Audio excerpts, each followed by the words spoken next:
It is my pleasure and honor this morning to get to introduce Heather McTeer Toney to you. Her keynote address is entitled, "Climate Action is the Social Justice Issue of Our Time." Heather is the National Organizing Director of Moms Clean Air Force. How many people have heard of it? Woo! It's an organization of over 1 million moms and dads mobilizing to fight for air pollution and climate change in order to protect children's health, our communities, and to fight for climate justice.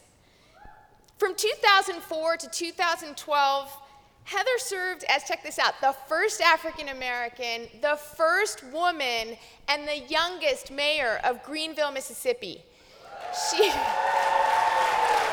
She served 2 terms, and after that, a president who we all wish were still our president, President Barack Obama, appointed Heather to serve as the EPA administrator in the 4th region. And it's a big region. It's the most diverse region. It's the largest, most populous region of the 10 EPA regions. And I just want to shout out the part of the country she represented and rooted herself in. It's the part of the country she's from. It included Alabama, Florida, Georgia, Kentucky, North Carolina, Mississippi, South Carolina, and Tennessee. And that's where transformative climate justice and equity solutions are emerging, and she's been a part of leading that. That EPA region also represented and collaborated with and built power with 6 federally recognized tribes. So now I want to say a little bit about the space, and why I was asked to introduce Heather is because I work in a space. I represent parents, work with climate parents, I co-founded that as part of the Sierra Club now, and there's a whole space of parent and family groups that you've probably heard of. There's moms, there's us, there's mothers out front, there's a local group here called Cool Moms, there's parents groups, there's a climate dads group now, which is important, obviously, and Climate Parents has always worked with dads and grandparents. But there's 4 quick things about us I want to say as a movement.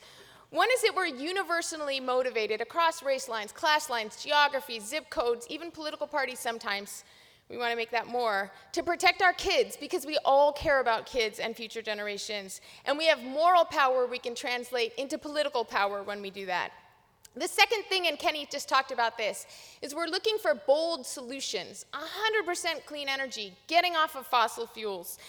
And like our campaign at Climate Parents, we're working on moving school districts to 100% clean energy. As Heather will tell you, Moms Clean Air Force is working on many fronts at the state and national level to fight for 100% clean energy legislation and much more.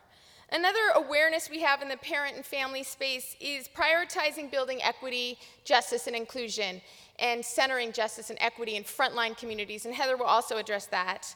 And finally, intergenerational justice.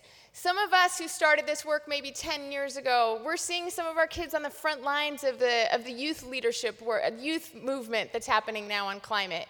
And we're also wanting to put our parent and family energy behind it to support them as they inspire the nation with 10 million people across the globe, students, leading us and calling for radical, urgent action. Shout out to the students.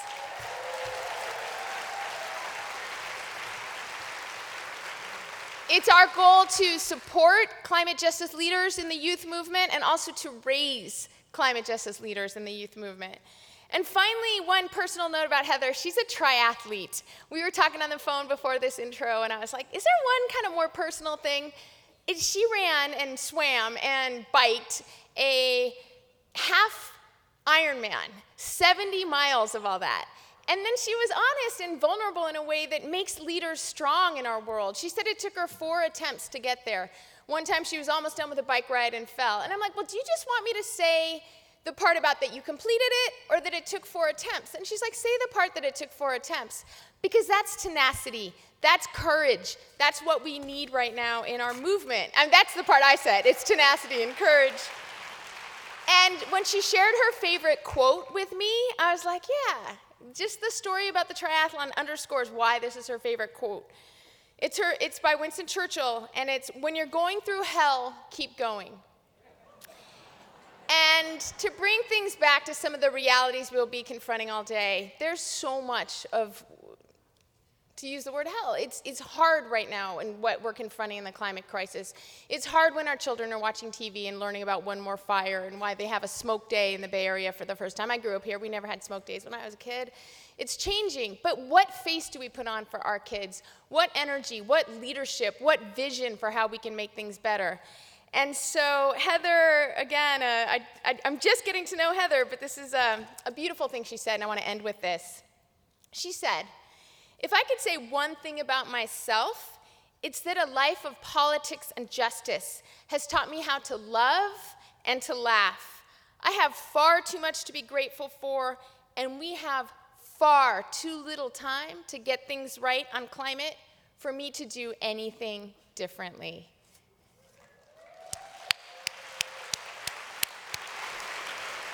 So Heather's about Si Se Puede, she's about justice, she's about vision, she's about power, and without further ado, let's give a strong, resounding Bioneers welcome to Heather McTeer Toney. Woo! Thank you, and thank you, Lisa. What is an environmentalist? Think about it for a moment. What is an environmentalist to you? I did a little Google search before I came earlier this week. And if you put in the words into Google, what is an environmentalist? On the first page under images, this is what you come up with. And on this sheet, you see basically some images. I don't see any color. You see trees, you see people hugging trees, you see whiteness. Well, let's go to the second page, because I'm like, surely I can find something else if I keep scrolling, but no. When you go down a little further and just asking the question of an image of what does an environmentalist look like, this is what we see. And it's important to note that because when we think about what an environmentalist is and what we do each and every day, and the things that we see in the images that we see them in, if this is the general image and lens through which we see environmental engagement, and it's colored in a lens of privilege, in a lens of singularity, lack of community, then there's no wonder why it creates dissension when we say words like environmental justice or climate justice. It's because the way that we are looking at it is pictured through a lens where we can see no difference. And this is why and where we are.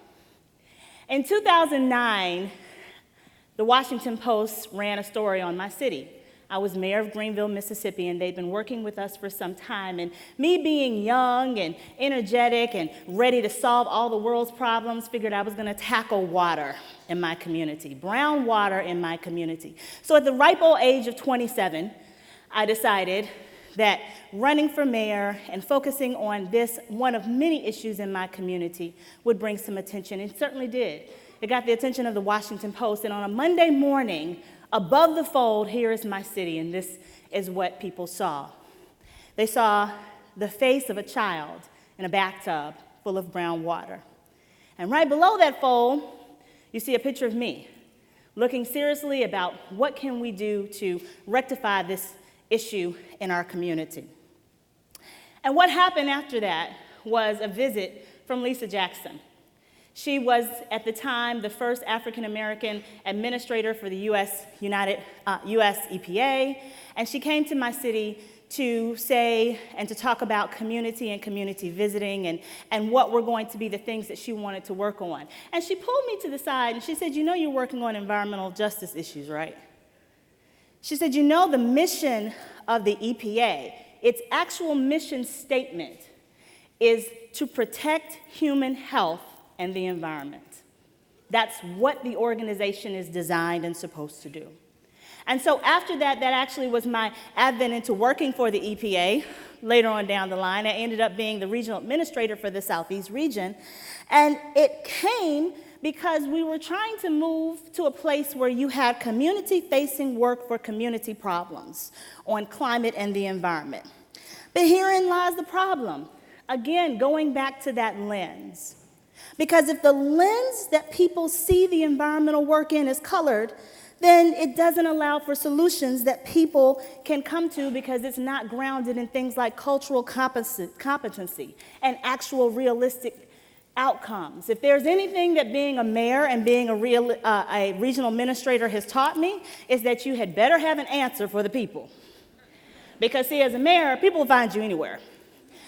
They will stop you in Walmart, look into your basket, and say, that's toilet paper that's there. Are your toilets flushing in your house, Mayor? Because they're not flushing in mine. You learn really quickly what matters to folks. And you also learn that you have to have solutions. You must be solution-minded. And there's not a lot of time to sit around and to have meetings and to go back and forth when the people need a solution and an answer. And so that became the focus of what we were going to do. And it's the same thing that we have an issue with right now. So right now, everybody in this room, I don't have to repeat for you. I know you know the results from the IPCC report, and you know what's going to happen in terms of global climate change and crisis and emergency. And there are all of these solutions that are out there. But then we talk about the solutions in ways that people cannot grapple with and embrace. Perfect example.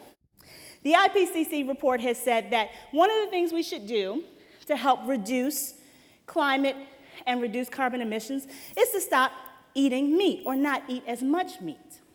It's very well known. It is a solution that has been touted and that a lot of people have gotten behind. Let's grow more. Let's put more food in the ground.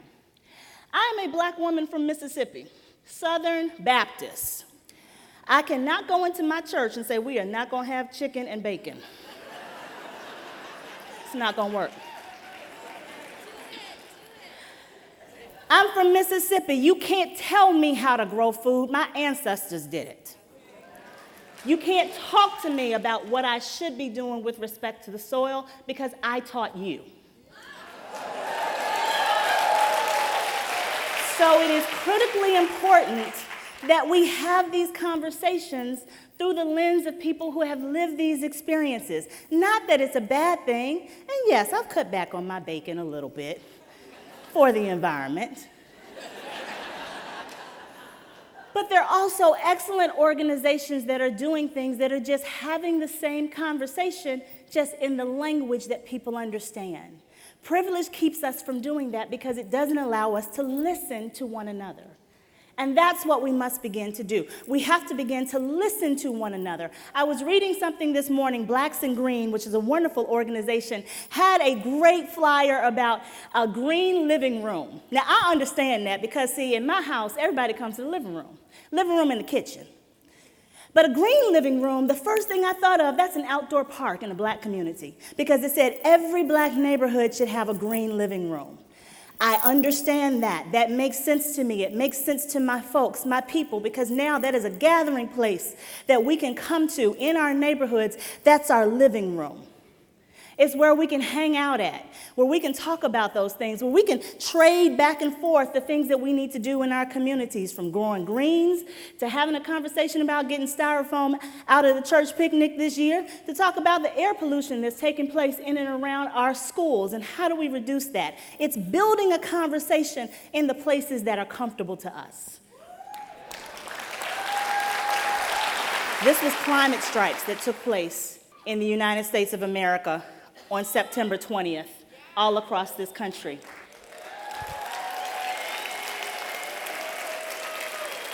And you want to know where this was?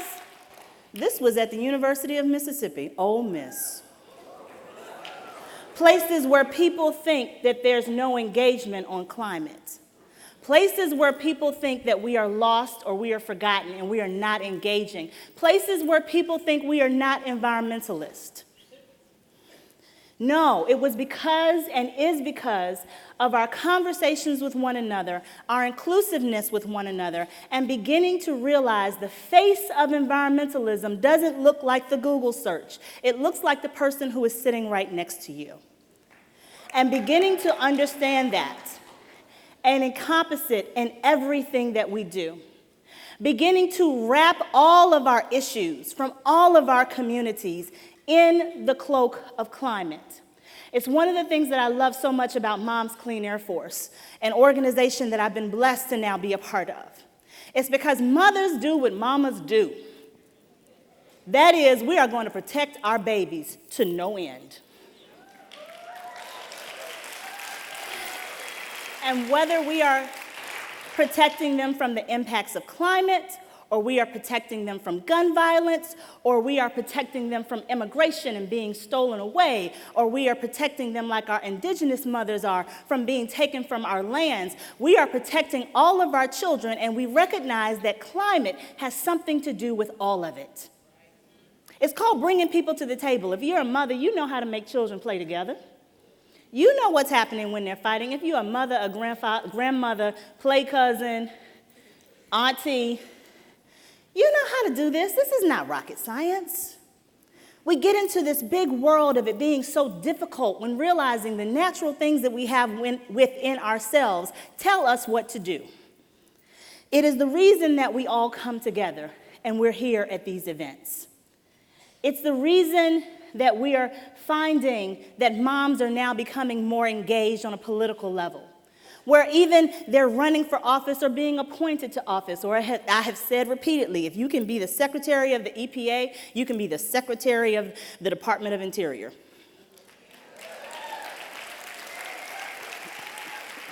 We're realizing that our voices are required at this moment.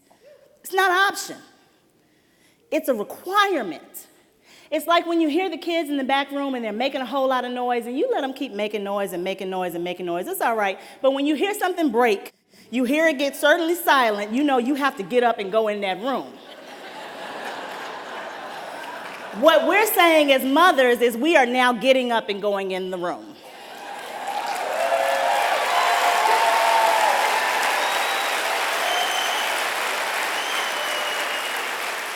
And that's the room that we sit in.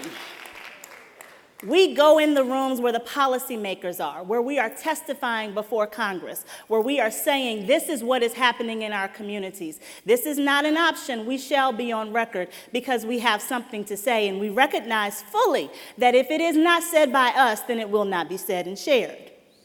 And so these are the rooms that we go in.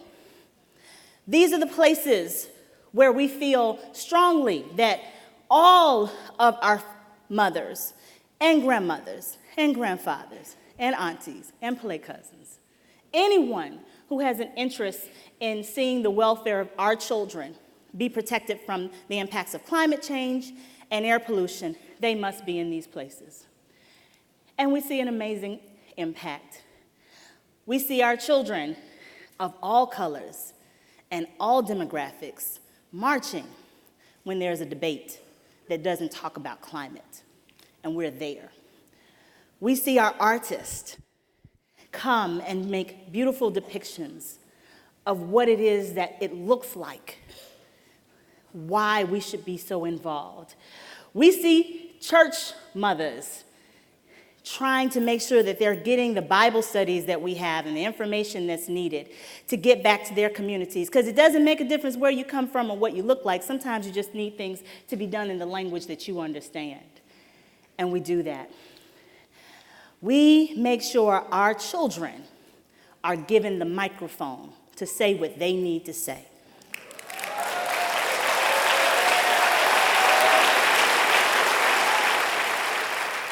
Because that's why this work is important.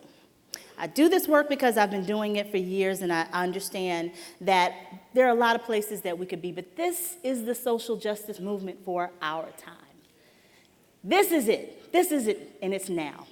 My parents came to Mississippi as a part of the voters' rights movement. My father is a retired civil rights attorney. My mother is a retired school teacher. There was no shortage of justice and education in my house.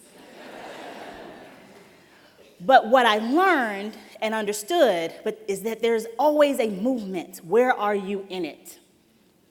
For me, climate justice is that movement. And it's that movement because of these little people that are my pride and joy. That little boy you see, and that little girl. And just like these are my reasons, you have your reasons. Whatever it is, It's what drives us to never give up on doing this work.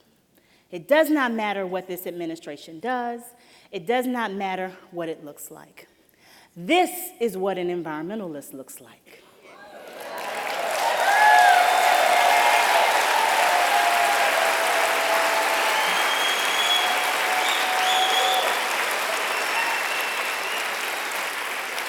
This is the Google images that we must change. These are the photos that must be uploaded. All of the ones that you took here today is what must be populated so that people see the lens of our work through our faces, so that they see who we are, so that they understand that no, everybody, we love trees, we plant trees, doesn't mean we hug them while we plant them, but we do a lot of other stuff too.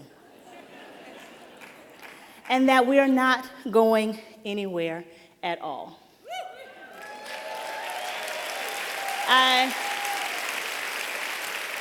As I close, I will leave you with this. And this is a thing a friend of mine sent me a little while back because I was having a rough day with this administration. They did just a few things, 85 rollbacks to be specific, that just sort of rubbed me the wrong way, because I'd done a lot of work in the administration that President Obama led that we were very, very proud of. And we worked hard. And I saw the faces of the people who were in those rooms changing all of the work that we did. In the Southeast region, 8 states of the Southeast region, a quarter of the nation's population, the most diverse landscape you could ever imagine, and where we managed $500 million budget.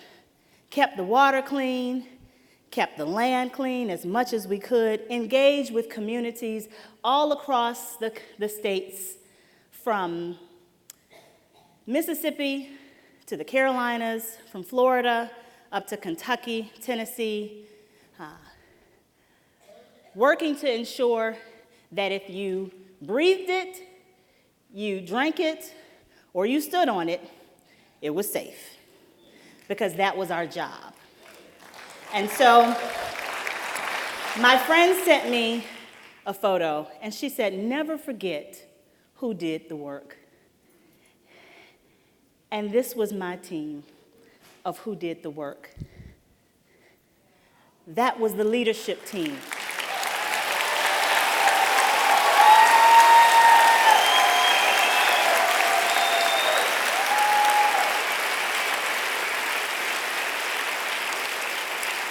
This picture lifts my spirits every time I see it. It's a selfie. It was at the end of the administration. You see a very pregnant me. But you also see 3 attorneys, you see a chief of staff, you see the assistants, you see the deputy, you see the people who are in charge of state and local government affairs. Every woman in that room was in the leadership of the Environmental Protection Agency for our region, and I think we did a hell of a job.